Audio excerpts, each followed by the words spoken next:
Devam edeceğiz ama tabii ki 1 Mayıs alanlarında belki de programın başında konuştuğumuz kadınlardan biriydi Sıla Altun. Yine tabii ki o 1 Mayıs alanlarını dolduracak olan İMC Ev İşçileri Sendikası da 1 Mayıs'a hazırlanıyor.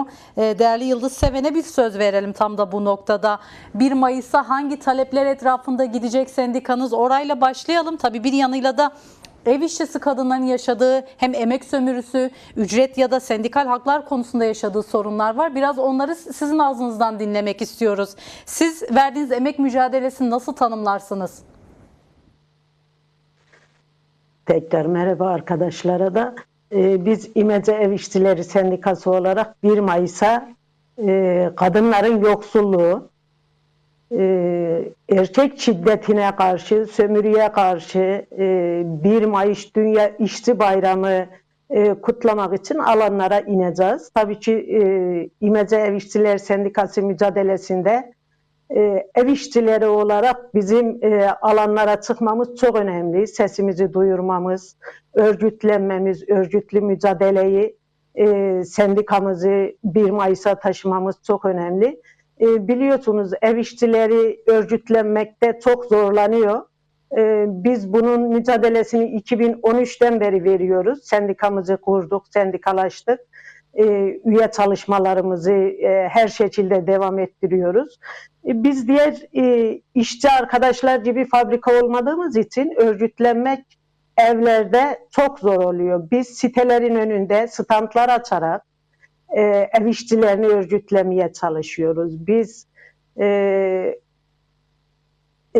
arkadaşları duraklarda bekleyerek, sohbet ederek, duraklarda standlar açarak ev işçisi örgütlüyoruz. Örgütlenme açısından fabrikalar gibi örgütlenemiyoruz, bir araya gelemiyoruz. Ama biz ev işçileri olarak bunun mücadelesini vermeye devam ediyoruz. Sendikayı büyütmeye çalışıyoruz. Ev işçilerinin yaşadığı sıkıntılar çok büyük evlerde. Kadınlar yoksulluğu büyük ölçüde kadınlar yaşıyor. Savaşta kadınlar yaşıyor. Savaşı yaşıyor, çocuklar yaşıyor. Bizim istediğimiz emeğimize özellikle 1 Mayıs'ta bütün ev işçilerini 1 Mayıs alanlarına, sokaklara davet ediyorum. Ev işçilerinin 1 Mayıs'ta kendilerini işçi olarak görmelerini, ev işçilerinin de işçi olarak kabul edilmesini, çünkü ev işçileri görünmeyen emek olduğu için, biz evlerde çalıştığımız için bizim varlığımızı görmüyor. Ne devlet görüyor, ne biz kendimizi örgütleyerek varlığımızı kanıtlamaya çalışıyoruz. Emeğimiz görülmüyor. İşte bir süredir ev işçilerine şöyle bir sorular geliyor. Siz yüksek ücretler alıyorsunuz. Biz bedenimizi gerçekten de sakatlanmış vaziyetteyiz. Biz emekli olamıyoruz. Emeklilik hakkı yok. Sendikaya üye yapamıyoruz. İnsanlar o kadar korkuyor, çekiniyor ki sakat kalıyor. 60 yaşına benim gibi geldiğinde çalışamaz hale geliyor. Biz bunların mücadelesini veriyoruz. Biz şimdi şeye başladık. Mesleki standartları tanıtmak için, almak için devletten mesleki standartları belirleme rehberi hazırlatmaya çalışıyoruz. Bunun mücadelesini veriyoruz. Diyarbakır'da da bir ayağını çalışmasını yapıyoruz. Diyarbakır'a gidiyorum. Oradaki ev işçileri de çok zor şartlar altında çalışıyorlar. Saatimiz yok.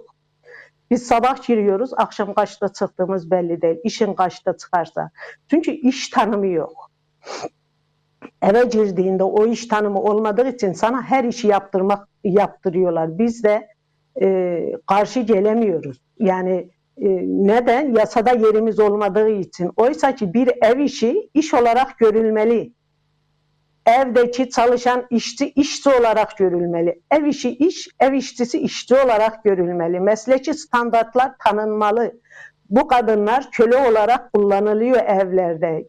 Göçmen işçiler keza öyle. Köleli şartlarında çalışıyorlar. Çamaşırhanelerde yatırıyorlar. pasaportlarına el koyuluyor bu kadınların. Sonuçta biz göçmen de olsa biz o kadınların yanındayız. Hepimiz kadınız. Dünyanın neresinde olursa olsun biz kadın mücadelesi vermeye mecburuz, zorunluyuz. Ayrıca işçi mücadelesi vermeye mecburuz. Çünkü biz ayaklarımızın üzerinde durmak zorundayız. Biz bu mücadeleyi yükselttikçe, sesimizi çıkarttıkça haklarımızı da alacağız. Biz devletten ev işçilerinin işçi yasasına, işçi statüsüne alınmasını istiyoruz. Sendikayı kurduk ama işçi statüsüne almadılar. Sigortalı, hala sigortasız çalışan bir dünya ev işçisi var. Bu ev işçileri 1 Mayıs'ta bile çalışıyor. Biz bu 1 Mayıs'ta resmi tatil oldu ama her gece olamadı. Evdeki kadınlar hala o ev işlerine gidiyor. Biz mesleki standartları da aldıktan sonra biz Ankara'ya Mesleki Standartlar Kurumu'na verip oradan bir rehberlik çıkartmayı düşünüyoruz. Bunun çalışmalarını yürütüyoruz kaç aydır. Diyarbakır'daki arkadaşlar düşmüşler şeylerin eline, bu aracı firmaların eline. Yani sömürü o kadar büyük ki kadınların üzerinden hem işverenden alıyor aracı firmalar, bu şirket dediklerimiz, hem de çalışan arkadaşların üzerinden alıyor. 2500'e Diyarbakır'ın evleri temizlenebilir mi? 2500'e Diyarbakır'da ev temizliyor arkadaşlar. Eşlerinden ayrılmışlar, çocukları var, çocuklarını kreşlere veremiyor. Arkadaş yanında çocuğunu götürüyor sabah. Akşam çıkıyor, diğer çocuğunu okuldan alıyor. Kadınlar her alanda eziliyor, sömürülüyor. Onun için biz kadınlar mücadele etmeye, örgütlenmeye 2 kat daha mecburuz. Fabrika işçileri gibi bir arada örgütlenemiyoruz. Tek tek örgütleniyoruz. Tek tek evlerde. Evler mahrem. Almıyor herkes evine. Gidip sen bir kapıyı çalıp ben işçi örgütlemeye geldim diyemiyorsun. Onun için de bizim alanımız çok zor bir alan. Ondan dolayı çalışmalarımız yani 13 yıldan beri devam ediyor. Belki yıllarca devam edecek. Bizden sonraki gelecek genç arkadaşlar ev işçilerine bir gelecek sigorta, sendika hakkı devletten almak mecburiyetindeyiz, zorundayız. Ben 60 yaşındayım. Bundan sonraki yaşamım boyunca yine ev işçileriyle ilgili mücadelemi devam ettirmeye çalışacağım nefesim yettiği kadarıyla. Diğer alanlarda da mücadele veriyoruz ama ev işçileri için mücadeleye devam. Değerli Seven, aslında ev işçisi kadınların emek mücadelesini tanımlarken görünmeyen emek üzerinden tanımladınız. Kuşkusuz ki bu son yıllarda özellikle yaptığınız çalışmaları da göz önünde bulundurduğumuzda hem sigortasız çalıştırılmaya karşı verdiğiniz bir mücadele, aynı zamanda sendikal örgütlülük alanında da keza 13 yıldır direndiğinizi söylediniz ama hala resmi statüye kavuşmuş değil ev işçisi kadınların durumu. Verdiğiniz mücadele bu yönde belki ilerliyor ama bu seneki 1 Mayıs alanlarında haykıracağınız talepleriniz neler olacak diye soralım o halde size. Özelde açacağınız bir başlığınız var mı, yoksa aslında tüm işçilerin, tüm işçi kadınların talepleri aynı zamanda bizim taleplerimiz mi diyorsunuz? Neler söylersiniz? Tabii ki tüm işçi, emekçi kadınların talepleri talepimizdir ama özellikle savaşa, yoksulluğa, erkek şiddetine karşı alanlardayız. Özellikle bu 3 şeyi çok belirlememiz gerekiyor. Kadın şiddetine, özellikle kadın katliamlarına karşı hep beraber sesimizi yükseltmemiz gerekiyor. Savaşa karşı yükseltmemiz gerekiyor. Barışı savunmamız gerekiyor. Barışın gelmesi gerekiyor. Bu sürecin barışı getirmesi gerekiyor. İçerideki mahkumların boşaltılması gerekiyor. Onun için de mücadele etmeliyiz. Alanlarda bunun için de sesimizi yükseltmemiz gerekiyor. Çünkü içerideki hepimizin mahkumudur, tutsağıdır. Onun için kadın olarak herkesin özgür olmasını istiyorum. Özgür 1 Mayıs'lara bütün dünyadaki emekçi arkadaşların 1 Mayıs'ını kutluyorum şimdiden.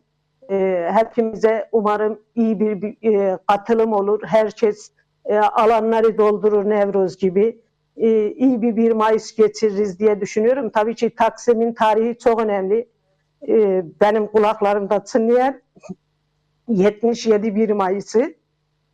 Şişli Meydanı'nda 3 kız. Daha bunun ötesi yok. Aslında Taksim'in önemi tam da buradan da belki de hatırlanacak kısmıdır. Evet, şu an belki yasaklı ama belki de o kanlı 1 Mayıs'ları hatırlanılan yerden verilen mücadele biraz da daha yükseltilecek demek mümkün. Varsa son olarak 1 Mayıs çağrınızı da alalım, öyle bitirelim, olur mu? Tabii bütün ev işçi, ev emekçi, görünmeyen ev emekçi arkadaşlarımızı, ev işçisi olmasa da kendi evinde çalışan bütün kadın arkadaşları da bütün ev işçilerini de 1 Mayıs alanlarına çağırıyorum, davet ediyorum. Hep beraber yürüyelim. Mücadele etmeden, birlik olmadan, işçi dayanışması olmadan bu 1 Mayıs dayanışmasında özgürlüklere hep beraber gidelim diye düşünüyorum. Çağırıyorum herkesi. Yaşasın 1 Mayıs. Ciye Ulan. Çok teşekkür ediyoruz katkılarınızdan dolayı. Ağzınıza sağlık. Evet.